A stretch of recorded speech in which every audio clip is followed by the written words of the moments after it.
Je vais maintenant vous présenter un citoyen du monde. Il est né à Madrid, il a été formé en Allemagne, au Mexique, en Italie, aux États-Unis. Il parle couramment 5 langues, dont le français. Il est titulaire d'un MBA de la London Business School. Il est membre des 100 coachs de Marshall Goldsmith. Vous pouvez retrouver ses livres au stand de librairie. C'est quelqu'un qui est considéré aujourd'hui comme le créateur de concepts tels que l'économie de projet. Il est l'auteur le plus publié d'articles sur la gestion de projet dans le Harvard Business Publishing. Ses recherches, son impact mondial ont été reconnus. Il est inclus dans le top 50 des leaders d'opinion en gestion.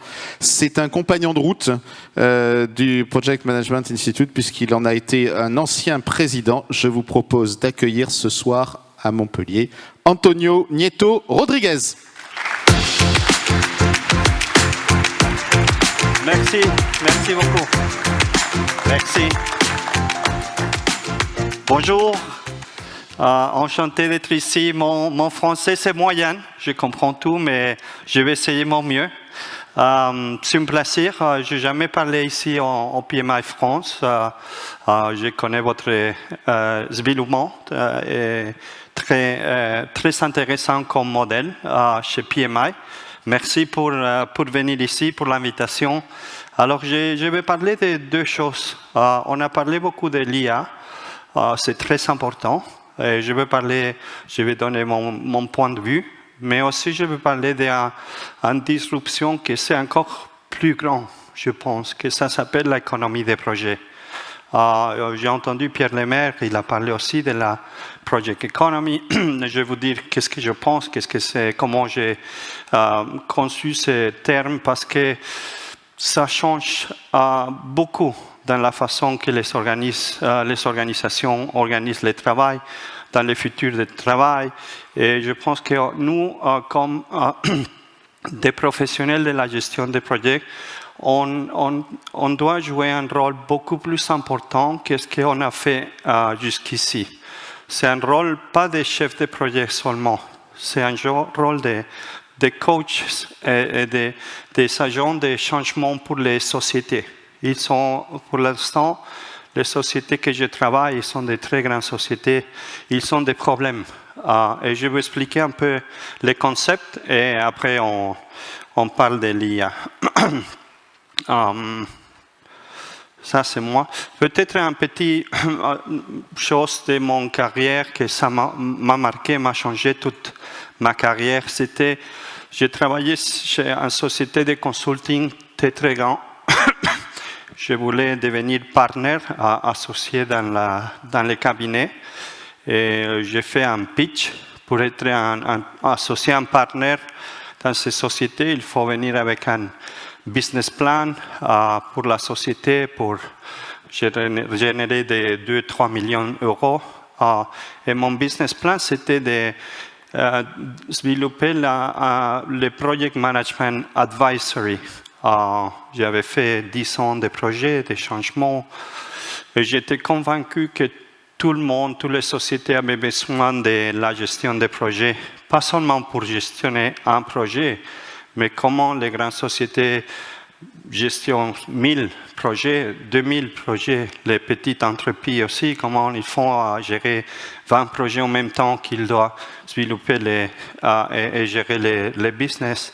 Et quand j'ai fait mon business pitch sur les associés, les partners, ils ont bien aimé mon pitch, ma passion sur la gestion des projets, mais finalement ils ont dit Antonio, you are fired.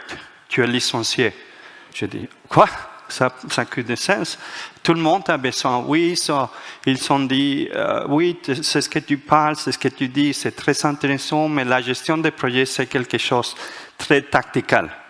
Nous, on est des consultants, des high level, on ne peut pas vous vendre au certificat parce que non, la gestion des projets, c'est tactical, c'est IT, c'est engineering, c'est pas business, c'est pas stratégique. Ça, c'était en 2004 et ça a changé ma vie parce qu'après, je dis comment c'est possible que les dirigeants ne comprennent pas la valeur de la gestion des projets. Pourquoi pas? ils ne voient pas notre profession comme une capacité stratégique, pas seulement pour nous, mais pour toute la société, pour eux-mêmes aussi, pour les dirigeants.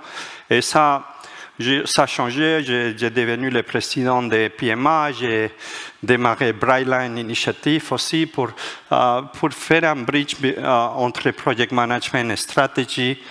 Et après, j'ai dit, qu'est-ce que lisent les grands leaders du monde? Ils lisent Harvard Business Review.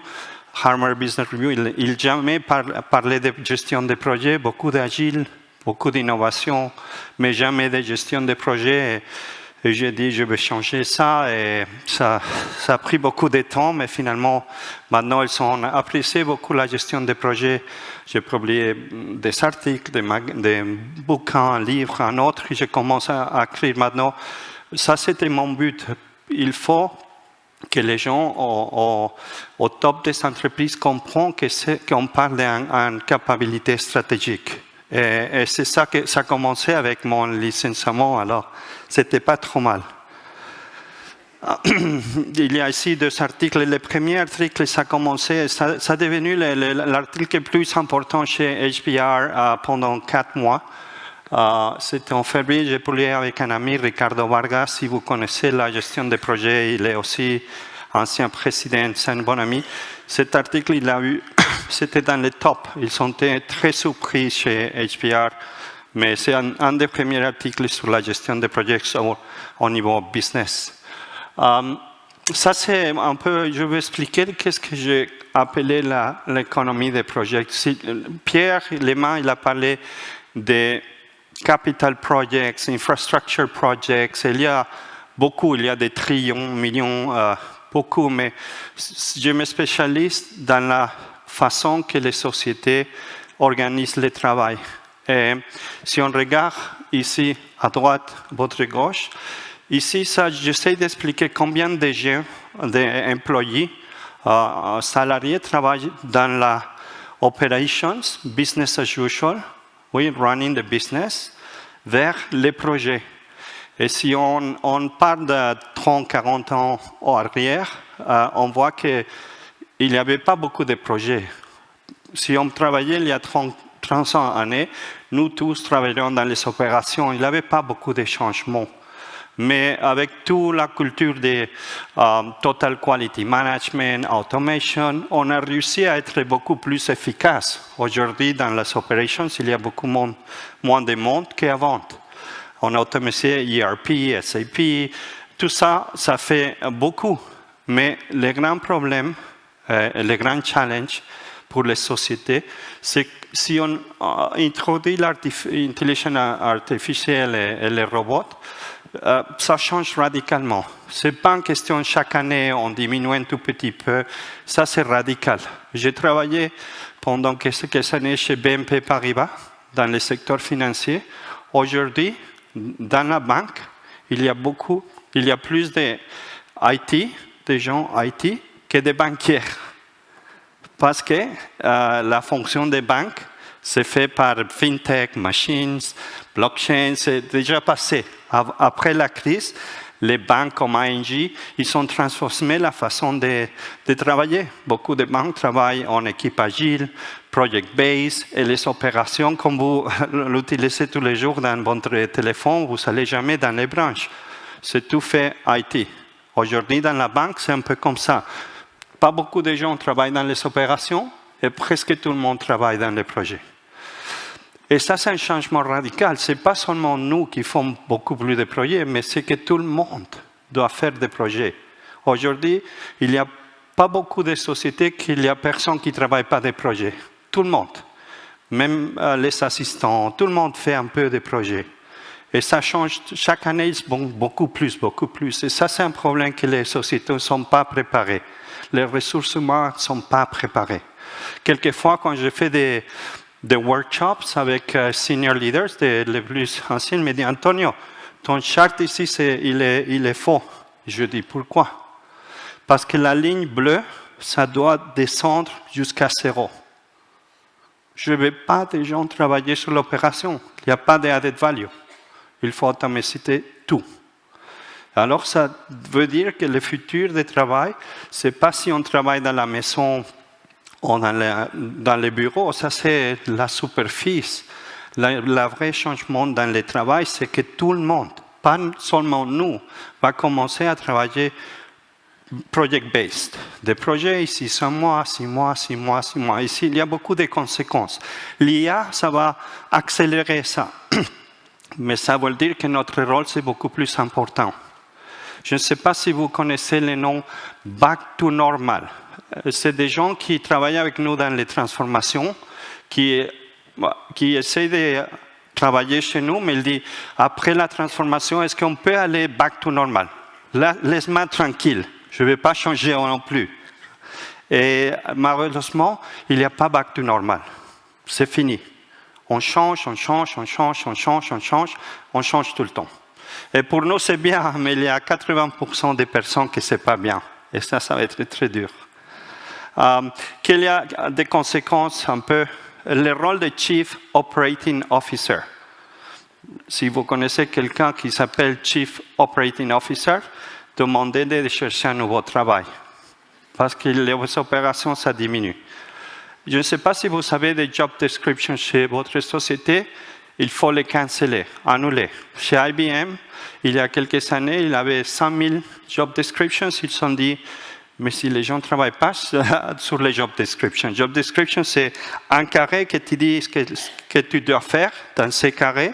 Et si tu fais bien, dans 200, tu passes dans les prochains carrés. Ils se sont dit, c'est pas comme ça qu'on travaille. Les gens bougent, ils travaillent sur des projets, après un projet, ils ont cancellé tous les job descriptions, d'un jour à l'autre.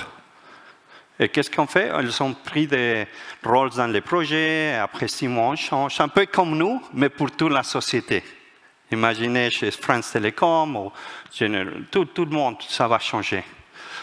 Resource allocation, ça c'est très compliqué. Allocation de ressources, si tu fais des opérations, c'est facile, mais sinon non. Les PMO aussi, je pense qu'il doit changer.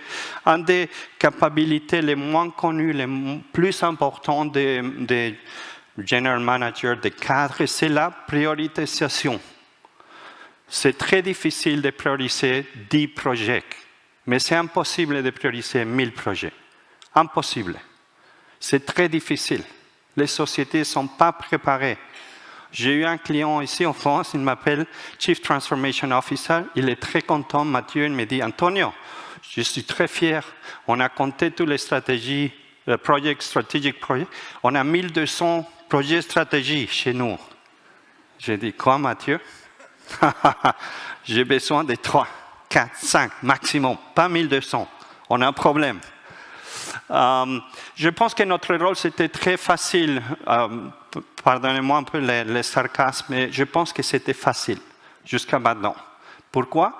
Parce que les bénéfices, ce n'était pas notre problème. Les bénéfices, c'est le problème du client, des sponsors.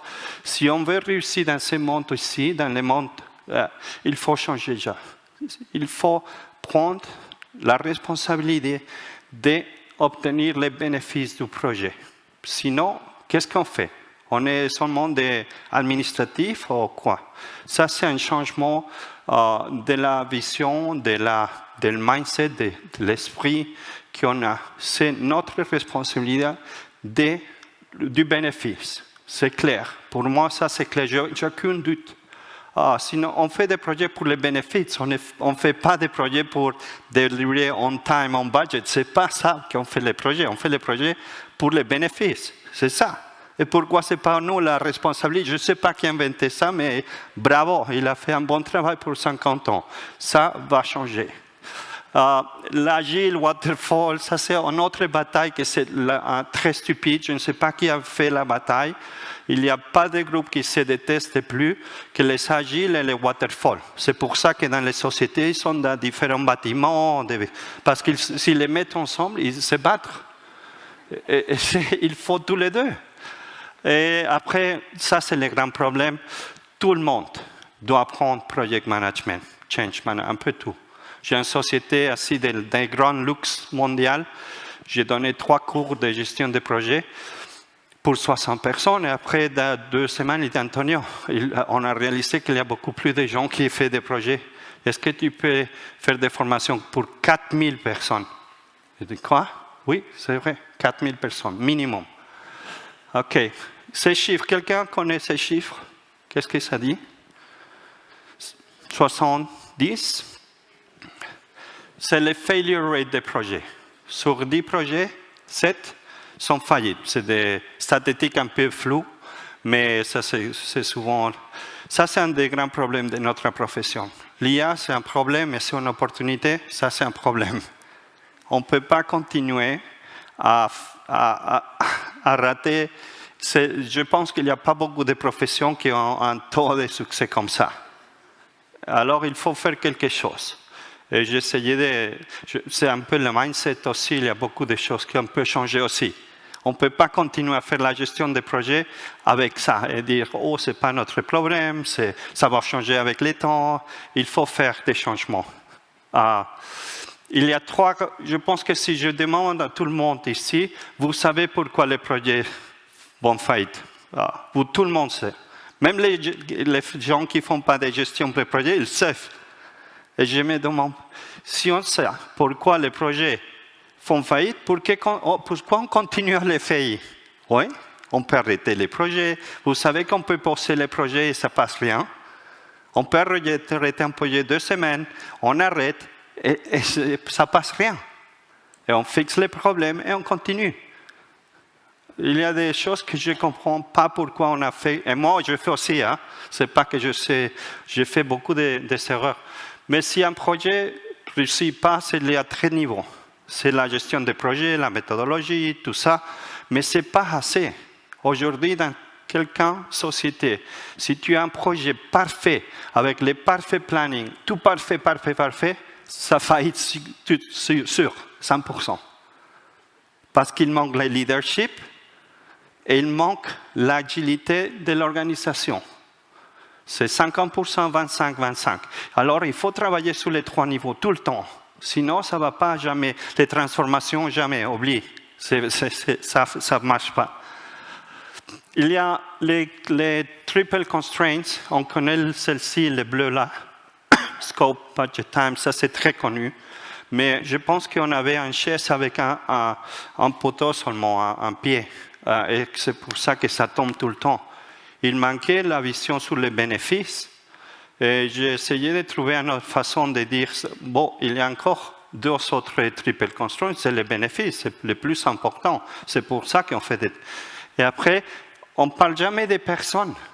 Les most successful projects, ils sont toujours des gens engagés. Comme ici. Ça marche cet événement parce que les bénévolats, la direction des PMA, ils sont mis, c'est une équipe, il y a un engagement. Mais la majeure part des projets dans les sociétés, ce n'est pas une équipe, c'est des groupes de travail. La majeure part de votre projet chez vous ne sont pas des équipes. Ils sont des groupes de travail qui se réunissent une heure par semaine. Ça, c'est un problème. C'est pour ça aussi. Il faut créer des équipes. Je suis un grand fan de Real Madrid. C'est pour ça mon sourire. Mais il faut des équipes. Notre rôle prioritaire, c'est les bénéfices et créer une équipe. Et créer une équipe, c'est difficile, mais c'est possible. Tout le monde peut créer une équipe. Et aujourd'hui, ce n'est pas le cas. Alors l'engagement, l'équipe, le people side, il manquait dans notre KPIs. Et ça, c'est la méthodologie. Il faut connaître tout. J'ai fait aussi une étude, je vais publier dans 2 semaines. Et j'étais impressionné. Je pense qu'il y avait 1000 réponses des project managers. Plus de 80% des personnes, presque 90%, ils se sont dit « Oui, j'utilise hybride depuis longtemps. » Alors tout le monde utilise des hybrides. Mais pourquoi on ne les parle pas? Pourquoi? Je sais que PMI France, ils font beaucoup de travail sur l'hybride. Et je vais acheter les bouquins pour voir. Mais oui, il n'y a pas de dispute. Tous les projets transformationnels, ils ont besoin d'agile, il n'y a pas de questions. Mais ils ont besoin de prédictifs aussi, il n'y a pas de questions. Pourquoi on se battre pour des choses qui sont inutiles? Et il faut changement, change management. Après la simplicité, ça c'est un... Tout ce qu'on fait sur la gestion des projets est hyper compliqué. C'est pour ça que personne ne comprend rien de ce qu'on fait. C'est vrai. Nous, on comprend et on est content parce que nous se comprenons, mais tout le monde n'est pas, même les leaders. Alors, j'ai fait un canvas, c'est une page, et avec ça, tout le monde comprend. Il faut 20 minutes et tu peux l'utiliser pour analyser les projets que tu veux. Ça, tu peux les prendre, les customiser, c'est utilisé par Euronext, L'Oréal, KLM, parce que c'est simple. C'est quelque chose qu'on peut faire, il faut simplifier tout ce qu'on fait. Il faut tous les détails pour nous, mais les stakeholders, non. Ils n'ont pas besoin de tous les détails. On peut faire ça. Il y a beaucoup de... Vous savez recevoir les slides. Et après, sur la technologie IA, je vais lire vite parce que vous savez les slides. Quand je présente et je parle sur la technologie et la gestion des projets, je présente cette slide. Je ne sais pas si vous vous rappelez, avec les maps, on a acheté de la guide Michelin dans la station-service. Si tu l'ouvrais, c'est plus grand que les tableaux de bord. Et pour les plier, c'est impossible. C'est vrai, non? Mais avec ça, on s'est perdu. On allait de Montpellier à Madrid, on s'arrêtait à Barcelone. On arrivait, mais on fait beaucoup. Et après, heureusement, on a eu les GPS, les années 80. Et j'ai entendu, Luc, qu'on ne va jamais arriver ici, mais quelque chose qu'il n'y a pas de pilote. Qu'est-ce que vous pensez? Qui pense que la technologie qu'on utilise aujourd'hui dans la gestion des projets se trouve où? On se trouve où dans la gestion des projets? Ici, ou là? Est-ce que vous pouvez levanter votre main? Qui pense qu'on est ici? Oui, pas mal. Ici, dans les GPS, la moitié, un peu moins. Ici, je vais voir. Oui, on peut parler après. Mon opinion, c'est objectif ici. Je pense qu'on est toujours dans les maps. Les GPS, c'est un tool qui te dirait, Antonio, ton projet, il y a un problème ici. Il faut que tu fasses ça. Et je le fais pour toi. Et je pense qu'il n'y a pas encore les tools, les outils il te dit que tu vas par là, mais les outils d'aujourd'hui, il te dit qu'il faut faire ça, et il change même le planning. Alors je dis qu'on est toujours là. C'est incroyable, il n'y a pas de professions qui ne sont pas utilisées la technologie. Depuis 50 ans, on a Planisware, PlanView, tous les PPM, mais je ne pense pas qu'ils sont des pilotes qui utilisent des GPS. Alors il faut utiliser la technologie beaucoup plus. Mais je pense que la moitié des projets ici sont des Excel ou MS Project, et ce n'est pas automatisé. Alors il y a beaucoup d'opportunités. Ces chiffres, 80, qu'est-ce que ça signifie? C'est ce que Pierre il a parlé. Gartner, il a dit 80% de la gestion des projets, des PMO, vont disparaître.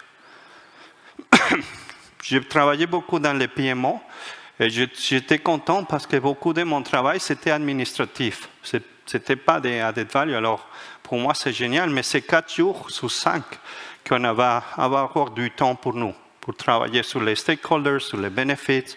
Je ne sais pas si c'est comme ça, mais je pense qu'il y a beaucoup de potentiel. Et je vais vous parler où les changements vont arriver. Alors, 6. La sélection, je vous porte dans les life cycle d'un projet.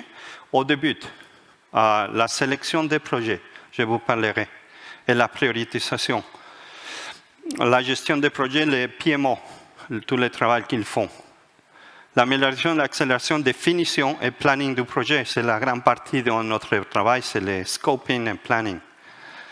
Les assistances, les PMO assistances, les systèmes de testing et après les rôles de chef de projet. On commence. Je ne sais pas comment vous choisissez chez vous, les projets que vous allez faire. C'est un business case ou c'est la voie plus haute. Quelquefois, le CEO qui dit on fait ça.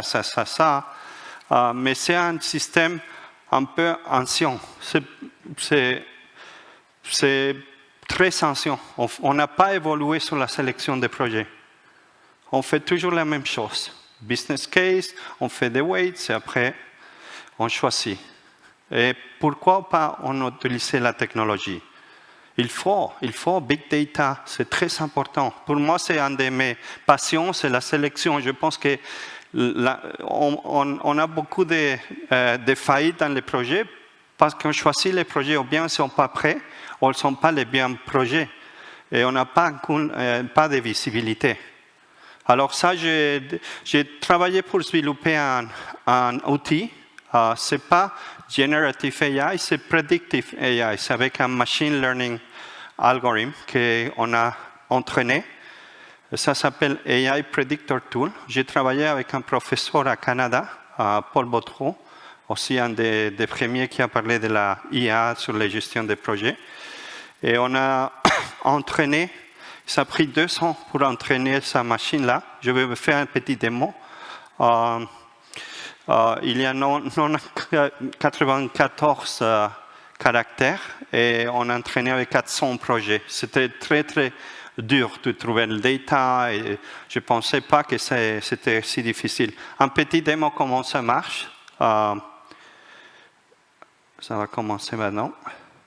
Hop, je dois... Pardon. Sinon, je vous envoie les vidéos.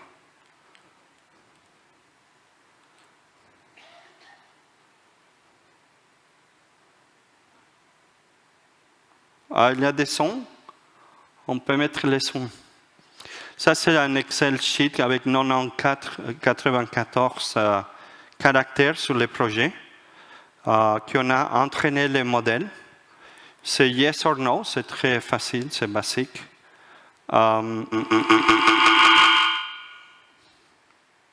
Et il y a un template. On fait un copy-paste de... C'est en anglais, pardon. Here we are, I save it, and from here we just go to the tool, and we're going to, this has been trained already, so I want that tool to predict, AI tool. Basically, we take the spreadsheet, we put the test, we launch it, it's going to start importing all the data for all these, I think we're 15 projects. Once it's uploaded, I go to perform prediction. And basically, you see here that the tool has predicted the chances of success of... Alors, l'outil, ça commence à regarder tous les données, toutes les caractéristiques de tous les projets qu'on a. Déjà, je pense qu'on a 500. Et il compare, il fait des weights qui ça change. Ça dépend un peu des caractéristiques. Ce n'est pas aléatoire. Et après, on a un reporting pour les projets, tout seul. Mais aussi, j'ai travaillé avec une société américaine. Ils ont dit, j'ai 20 projets. Je ne sais pas comme les priorités, si tu peux les mettre dans les tools. Et il a fait un ranking. C'est un ranking avec IA, machine learning, ce n'est pas génératif. Et ils ont vu que les projets 20, 19, 15, 3, 10, ils ne valaient pas la peine. Il faut les arrêter ou pas les investir. C'était quelque chose qu'ils ont utilisé pour discuter. Ils ne sont pas pris seulement les décisions avec ça, mais je pense qu'il y a beaucoup d'opportunités dans ces domaines. Ici, on voit des sociétés avec des 1000 projets. Il faut des tools. C'est impossible de faire ça manuel. Après, il y a les PMO. Qui travaille sur un PMO ici. Et vous voyez que ça va changer, non? J'ai fait 10 ans de PMO et j'ai passé beaucoup de temps pour chasing data. Oui, est-ce que tu as les données des projets? Est-ce que tu peux me passer les données? J'ai pensé 2 semaines pour élaborer un report que j'ai envoyé au Executive Committee, mais je ne pense pas que tout le monde a lié les projets, les reporting, parce que c'était assez dense. Et après, j'ai commencé la même chose chaque 3 semaines, c'est la même chose. C'est très manuel, c'est impossible. Alors, je pense que ça, il y a beaucoup d'opportunités. Je pense que tout le monde ici qui travaille sur le paiement doit investir sur les IA et tous les outils qui viennent ici pour la gestion des projets. Et résolution automatique, imaginez-vous, s'il y a un problème, un risque, qu'elle est utile, tu fais les décisions toute seule. Oui, et on regarde ça chaque semaine, les changements, mais tu laisses faire. Ça, c'est génial. J'ai un ami qui a travaillé avec le cabinet d'Emmanuel Macron quelques années. Ils ont fait un outil pour Macron pour suivre tous les projets de la transformation. J'ai un petit vidéo ici. J'espère que ça va marcher. Il y a un son ici. 90% pour le dédoublement des classes. Les résultats sont moins bons pour le bac Un peu plus haut. continu, 45%, ou les nouveaux diplômes professionnels, seulement 25%. Comme lui, chaque ministre est jugé sur son action. Une efficacité surveillée en... Bon, c'était un petit summary, mais Macron, il a utilisé son app, un téléphone, il regarde tous les projets, et ça va bien, c'est pas mal, et il prend le téléphone et appelle. Et c'est pas bien s'il t'appelle. C'est ce que j'ai entendu. C'est un collègue qui a fait ce projet-là pour la simplification des big data. Et je pense que c'est bien, c'est que le secteur public s'intéresse sur la gestion des projets modernes. Définition et planification du projet. Ici, si tu regardes le travail qu'on fait, il y a beaucoup sur le planning, non? C'est la partie plus importante. Et ici, il y a des outils assez avancés. Je connais Folio, qui sont ici, Cyril. Il y a des autres pour les Scope Master. Ce sont des outils déjà utilisés. Ils sont matures pour les utiliser. Vous avez eu parler, Pierre, de PMA Infinity, les GPT génératifs. Il y a toujours des risques d'hallucination, mais c'est bien. Je l'utilise souvent pour regarder des informations. Et après, le système testing et les logiciels, il y a des sociétés, des industries qui utilisent beaucoup le testing. Ici, dans le secteur public aussi, qui font déjà des systèmes testing automatisés, tout avec IA et beaucoup de changements. Alors, la question, c'est si tout ça change, qu'est-ce qu'on va faire? On reste à la maison, on va en Espagne. Qu'est-ce qu'on fait? Je pense qu'il n'y a pas de risque. Je pense qu'il y a plein de projets. Et pour moi, ça c'est clair. Mais il faut changer. C'est un outil, la IA, c'est un outil qui va faire, on va faire mieux notre travail. On va nous aider pour focaliser dans les choses qui sont plus importantes. Je vous ai parlé des bénéfices interpersonnels, tous les leadership, la stratégie et surtout la livraison des bénéfices. Je pense que Pierre, il a dit très bien de sortir de inside, outside. Je ne vois pas très bien qui d'autre que nous, on peut lidérer les sociétés pour la transformation constante.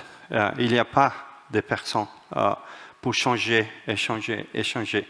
Mais il faut focaliser notre effort, pas sur les plannings, et les milestones et les deliverables. Il faut évoluer sur les bénéfices et tout ce que je parlais, les équipes, gérer les personnes, parler stratégique, pas sur les projets. Alors je pense qu'il y a beaucoup d'options. C'est ce que je parle ici. Il faut il faut engager les dirigeants. Je pense qu'il faut avoir le courage de parler avec un senior leader ou même le PDG et dire Suzanne, si tu n'as pas le temps pour cette transformation, on l'arrête tout de suite. On l'arrête tout de suite. Parce qu'on va perdre le temps. J'ai besoin de toi, tu es le sponsor, j'ai besoin de toi. C'est 1 heure chaque semaine, ce n'est pas beaucoup, Suzanne. Je sais que tu es le PDG, mais il faut besoin de toi. Ou sinon de l'EC, mais j'ai quelqu'un besoin de top dans les projets, dans la transformation.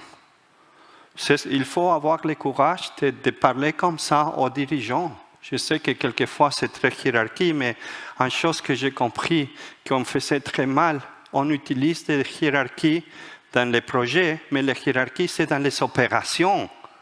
Là, il y a beaucoup de hiérarchie, mais dans les projets, il n'y a pas de hiérarchie, il n'y a rien. On est dans les mêmes équipes, tout le monde. Même si tu es le PDG, même si tu es le président de France, on est dans les mêmes équipes, il n'y a pas de hiérarchie, on est égal. Et ça, on n'avait pas compris. On utilise la hiérarchie des opérations sur les projets. C'est impossible. C'est pour ça que c'est 70 des projets faillis, parce qu'on utilise les méthodes d'opération sur tous les projets. Mais il faut avoir le courage. D'accord? Et l'agilité aussi. Une chose que c'est clair, les projets avec full-time persons, oui, des équipes full-time, sont beaucoup plus succès. Je parle avec des sociétés qui sont plus de 100 000 employés. 100 000 employés. Il me dit, est-ce que je n'ai pas les gens, je ne peux pas vous laisser 20 personnes pour travailler full-time sur ces transformations? Je n'ai pas compris. Comment tu ne peux pas me donner 20% employés pour travailler dans un des projets plus importants chez vous, si vous êtes 100 000 et tout le monde est part-time? Je ne veux pas de part-time, ça ne me sert à rien. Je ne veux pas de part-time dans mes projets. Je veux full-time parce que je veux réussir. Ça, c'est un très grand problème sur l'agilité organisationnelle. Je pense que ça, il faut les changer. Et si on ne les change pas, nous, ils ne vont pas changer dans les tops. D'accord? Alors, c'est l'esprit très important. Quel domaine de la gestion des projets sera le plus perturbé par l'IA? Est-ce que vous aussi, qui pense que c'est la sélection et la priorisation le plus? Pas beaucoup. Oh, merci. Numéro 2, la gestion des projets PMO, tout le reporting. Tout petit. Oui. La définition et planification. Cyril, je sais. Claire. Aussi la moitié. Assistant des projets virtuels. L'Infinity, les GPT, où il y a beaucoup de sociétés qui sont déjà développées les GPT pour eux. Le testing, c'est un peu technique. Alors, je pense que la majorité pense que la gestion des projets, le suivi, le PMO, le reporting et les définitions des scopes, le planning, je pense que c'est assez correct. Dans les timelines, ici, je fais beaucoup de recherches et je vois que les résultats déjà prouvés dans le scoping et dans le planning. Ça, on peut acheter un outil et dans 2 semaines, on a une machine qui fait le planning pour nous, ou le scoping, au lieu de 5 mois. Il y a des outils. Déjà, Big Data, il faut les utiliser, il faut les essayer, mais il y a déjà. On peut gagner beaucoup de temps. Dans sélection, je pense qu'on est en train de développer. Je fais un test avec une grande société la semaine prochaine. On va voir. Et les bots, les supports, il y a beaucoup de GPT, mais ils ne sont pas intelligents. Ils ne vont pas te dire, Antonio, ton projet, il faut changer ça, ça, ça, ça. Et je fais tous les changements déjà. Merci. Non. Et l'automation aussi, il n'y a pas beaucoup de progrès. C'est un peu mon observation après regarder beaucoup d'outils et les marchés. Mais je pense que tout le monde doit essayer avec des outils comme ça. L'IA, ça va être une compétence stratégique. Ça, tu ne peux pas outsourcer. Je ne sais pas, il n'y a rien d'IA ou de ChatGPT, je vais donner ça à mon équipe. Il faut s'involucrer tout le monde. Il faut quand les smartphones sont sortis avec l'iPhone, tout le monde a essayé. Et on a compris que c'était un outil. Les mêmes avec l'IA. Et ça va changer très vite. Ce n'est pas une chose qu'on dit, pour cette année, je vais essayer de comprendre un peu ChatGPT. Pour cette année. Non, non, non. Pour les prochains mois, je vais essayer. Et après, j'essaie un autre truc. Et après, un autre. C'est un investissement qu'il faut faire. Sinon, j'ai peur. Il faut essayer. Il faut essayer tous les outils beaucoup plus qu'avant. C'est presque mandatoire et il faut s'obliger. Je n'ai pas l'habitude non plus. Mais je sais que c'est important parce que ça va changer très vite. Et si je ne suis pas préparé, ça va affecter mon carrière. N'avez pas peur de dédier 1 heure par semaine, 1 heure par chaque 2 semaines, mais utilisez. Comme ça, vous comprendrez comment l'utiliser. Oui. Et toujours, c'est ce que je dis dans notre cours, c'est il faut, nous, on ne peut pas faire et laisser la machine faire tout. Il y a toujours un investissement, un check de nous au début pour cadrer la question, pour penser les problèmes. Et je pense que Luc il a parlé aussi de ça. Après, on peut lécher la machine, on peut fine-tuning et tout ça, mais à la fin, c'est aussi nous. Oui, il faut, avec un œil critique, il faut regarder, c'est bien, sinon on commence en plus. Il ne faut pas lasser la machine.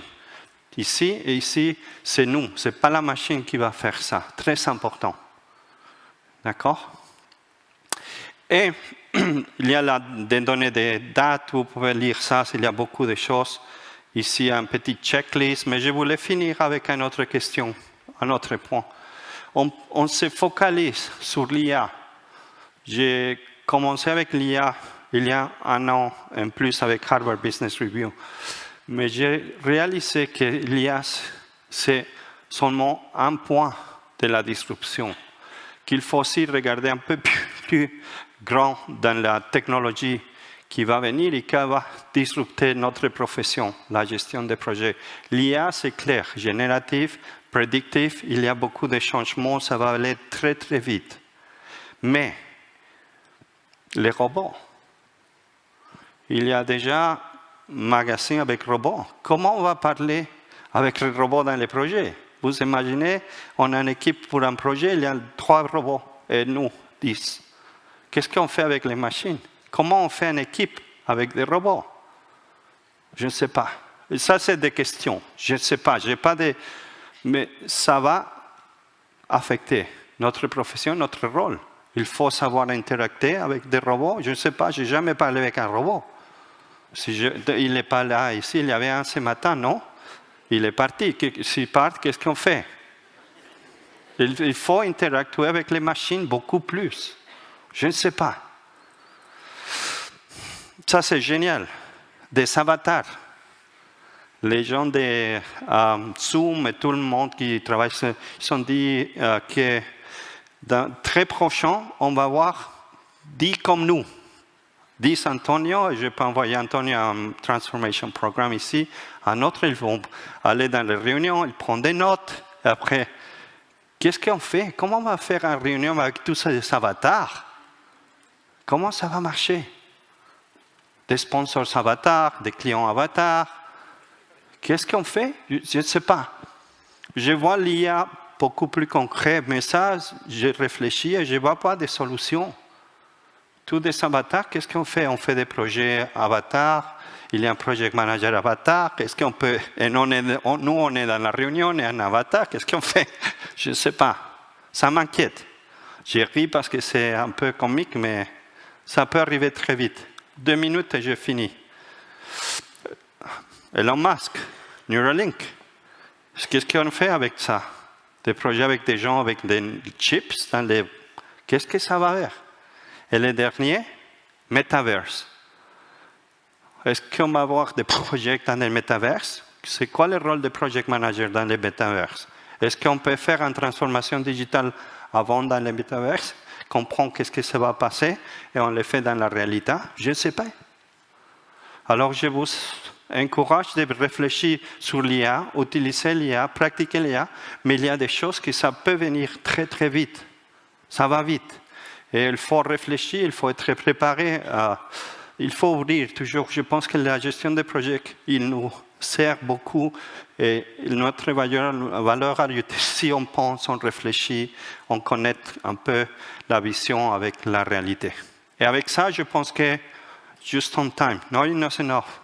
Il faut vraiment, il faut prendre action. Avec ça, j'ai fini. Just on time. Merci. Merci.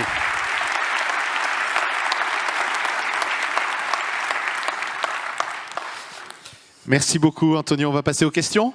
Donc, je vais peut-être, pour changer un peu la règle du jeu, demander à Jerry s'il a déjà des questions qui ont été posées par Internet.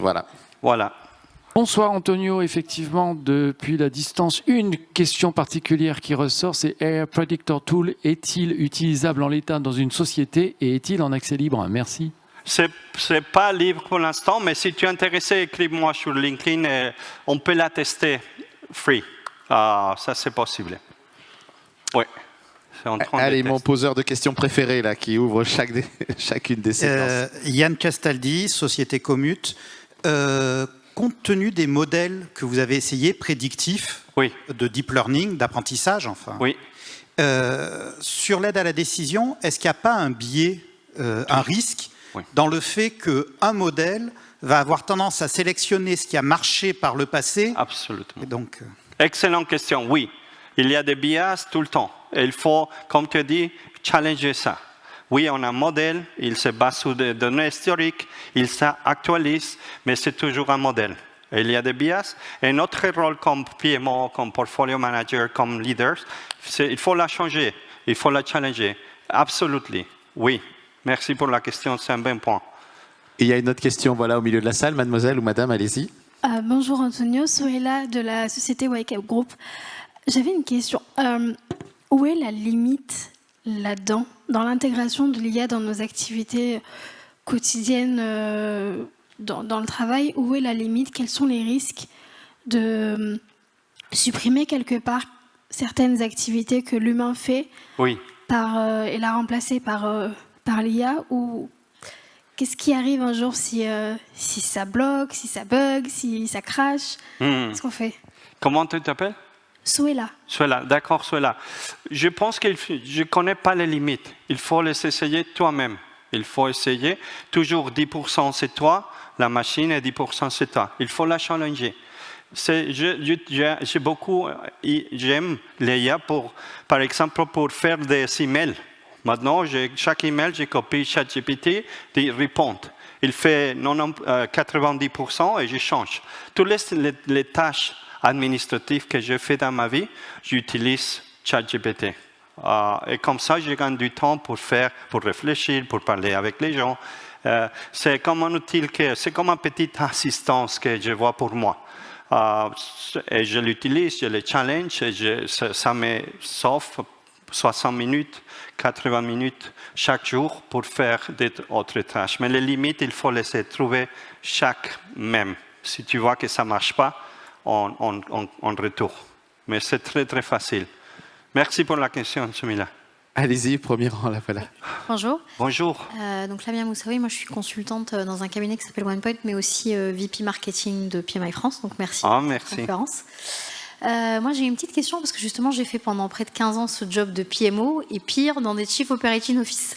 Oh là là. La totale. Moi je suis passée consultante il y a 2 ans. Donc, moi c'est plutôt une question de votre expérience. Comment est-ce que justement le PMO de structure, l'Enterprise PMO, oui, il arrive justement à faire comprendre la valeur de l'IA, mais très concrètement au C-level?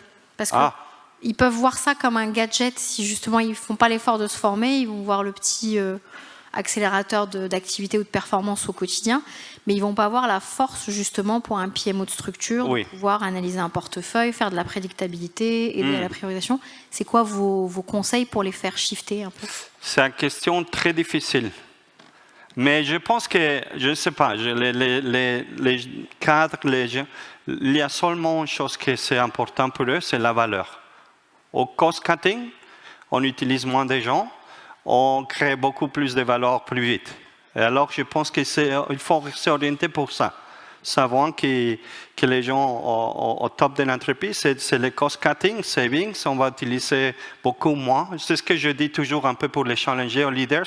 On peut arrêter 50% de tous vos projets aujourd'hui, maintenant, et ça rien ne va passer. Oui, on peut canceller beaucoup de projets, oui, bien sûr. Il faut créer la valeur pour eux, comme ça, avec l'IA, on peut utiliser ça pour créer beaucoup plus de valeur. C'est ça mon advice. Merci pour la question. Madame. Oui, bonsoir, Laurence Gonzalez. Moi, j'ai eu la chance de travailler dans des grands groupes avec 6000 projets stratégiques aussi. Ah oui. Voilà. Et je voulais savoir comment, en fait, on peut orienter l'utilisation de l'IA pour la priorisation de ces projets. Parce qu'il y a beaucoup quelque part, c'est le pouvoir des gens qui est aussi représenté dans la priorisation des projets. Donc, comment on fait pour intégrer de plus en plus l'IA et faire que ce soit un petit peu moins subjectif aussi? Oui, c'est une bonne question parce qu'ils ne sont pas l'habitude Maintenant, la sélection des projets, c'est un exercice manuel, c'est toujours plutôt basique. Et je pense que j'ai fait ça aussi dans la BNP. Et j'ai regardé que la question, c'est toujours aussi la valeur qu'on va générer. En deuxième opinion, c'est l'IA, on va utiliser pour faire un ranking. C'est objectif, mais il y a des bias, mais aussi on peut comparer. Mais toujours, il faut les indiquer, la décision, c'est à vous. Monsieur le directeur, madame le directeur, c'est vous qui choisissez. Ça, c'est une deuxième, troisième opinion. Et ça se mélange avec la discussion. Un truc pour moi très important, il faut éduquer aux gérants que c'est moins, c'est beaucoup mieux que plus. Il faut les éduquer à dire non. Non, non, non. Il y a un problème dans les business case. Aujourd'hui, 9 sur 10 business cases sont approuvés et on lance des projets. C'est pas bien. Ça doit être 1 sur 10. Et alors, on a fait un process qui n'est pas correct. Et avec ça, on peut discuter, on peut les forcer à dire non beaucoup plus, et ça va être beaucoup mieux pour tout le monde. Merci pour la question. Merci bien. Jerry, est-ce qu'il y a d'autres questions avant que je prenne les deux dernières questions de la salle? Oui, il y en a encore plusieurs. C'est pas bon. Alors, pas de questions bien, particulières. Par contre, beaucoup de merci, beaucoup de bravo et beaucoup de très intéressants. Et on nous a demandé si le tool était utilisable et ils sont très contents de la réponse. Merci. Oui, je vous donne tous les slides. Il y a beaucoup de... Mais le mindset, c'est très important. Benefits et challenger. Il n'y a pas de hiérarchie dans le projet. Ça, c'est une des leçons plus importantes. On était dans la même équipe. Tout. Vous avez le micro, monsieur, allez-y. Comme on a beaucoup d'applications de AI qui sont cloud-based, comment on fait pour convaincre nos amis de l'informatique de nous ouvrir tout ça? Parce que dans les grands groupes, on a beaucoup de contingences liées à la sécurité, cyberattaques et tout ça. Comment on peut Je ne suis pas un expert sécurité, mais ça, c'est un problème. Ça, c'est un challenge parce que même ChatGPT, on sait déjà, il ne faut jamais mettre un document chez vous. Je viens de signer un contrat avec Harvard Business Review pour les bouquins. Il y a une clause, jamais mettre ton livre dans les ChatGPT. Ils vont les prendre d'autre façon, mais il faut, ça c'est un problème que je ne sais pas résoudre, mais c'est être très cautious. Non? Il faut regarder chaque fois qu'est-ce qu'on va faire avec les privacy. C'était parlé avec Luc. Et maintenant, avec les clouds, Amazon Hosting Service, c'est un problème. C'est ce que je propose sur les iTools que j'ai développés. Il faut anonymiser. Donnez-moi pas les noms des projets.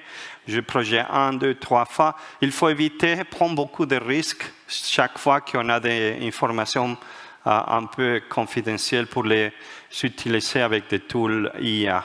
Mais désolé, je ne suis pas un expert sécurité. C'est un problème. Et une question pour nous de réfléchir tout le temps. Alors, on a une dernière question parce que le temps court. Donc, si vous voulez après poursuivre la discussion, ça pourra se faire puisqu'on va bientôt être dans la phase du cocktail, même s'il y a encore une étape avant. La dernière question, elle est pour quelqu'un qui a un micro en haut à droite. Voilà. Vous indiquez qu'il faut que le chef de projet devienne responsable des bénéfices. Oui. Comment c'est d'une certaine manière compatible avec le fait qu'il n'est pas forcément déjà au courant de tous les tenants et aboutissants et des arbitrages qui vont être faits, notamment avec la priorisation des projets et de certaines hypothèses qui peuvent être faites à ce moment-là? Oui, ça c'est la réalité. Je parle un peu pour challenger la vision qu'on a. Et il y a des challenges qu'il faut travailler. Notamment, c'est ce que vous avez dit, mais il faut parler, il faut discuter. C'est mon rôle. Je vois le rôle d'un chef de projet comme entrepreneur. La meilleure définition d'un projet, c'est your projects are your future. C'est le futur. Un projet, c'est le futur. Petit, grand, moyen, le futur d'une société. Il faut les traiter comme ça. On est des personnes très importantes. Sans nous, il n'y a pas de futur dans les sociétés. On ne fait pas des deliverables, des timelines. Non, non, c'est le futur. Ça, c'est le nom de mon prochain livre. C'est Your Project, Your Future. On est très important. Alors, donnez-moi la responsabilité. Je prends les risques. C'est aussi prendre les risques. Et tu vas faire des challenges, c'est la culture, c'est très difficile. La hiérarchie, on utilise hiérarchie sur les projets, ça on va challenger, mais il faut parler comme ça dans tout le monde. Oui, c'est le mieux pour la société, ces projets, j'ai besoin de toi, PDG, tu as besoin de moi, on travaille ensemble. Et comme ça, petit à petit, ça va changer. Merci.